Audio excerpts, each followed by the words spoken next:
Penguin the penguin was very far from home. He had never seen so much green. It wasn't like the icy white of his home in Antarctica. Penguin had arrived in a land called the United Kingdom. He had heard tales of this place from the migrating Arctic terns. He always wanted to see it himself. Penguin waddled out of the water onto a sandy beach. He shook his feathers, splattering water droplets everywhere. "Hello!" squawked a voice. A large brown bird stood nearby. "I'm Birdie the seagull, welcome to England." Penguin was surprised, everyone here was so friendly. He told Birdie about his dream of exploring this new land. "You should visit London," Birdie suggested. "They have a giant clock tower there."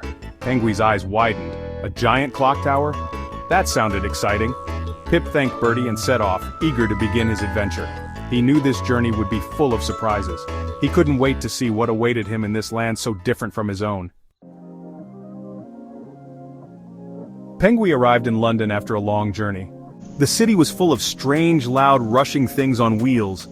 He had never seen anything like it before. He dodged and weaved, trying not to become a fluffy pancake.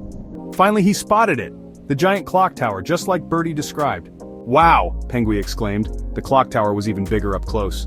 It seemed to touch the sky. He had never felt so small. Suddenly a group of children surrounded him. "A penguin!" one shouted. "He must be lost," said another. Penguin felt a little scared. He missed the familiar sounds of the ocean, and the calls of his penguin family. He wished he was back home in Antarctica, but the children were kind. They gave him some tasty fish and water. They even helped him find his way back to the beach. One little girl, Lily, promised to tell everyone about Penguin's adventure. "We'll make sure no other penguins get lost," she declared. Penguin felt grateful for their help. Even though he was far from home, he had found kindness in the most unexpected place. Penguin stood at the shore, the salty sea breeze ruffling his feathers. It was time to go home. He had seen amazing things and met wonderful creatures. He learned that even though places and faces might be different, kindness could be found everywhere. He took a deep breath and dove into the waves. He thought about Big Ben, the friendly children, and Birdie the seagull. He knew he would never forget his UK adventure.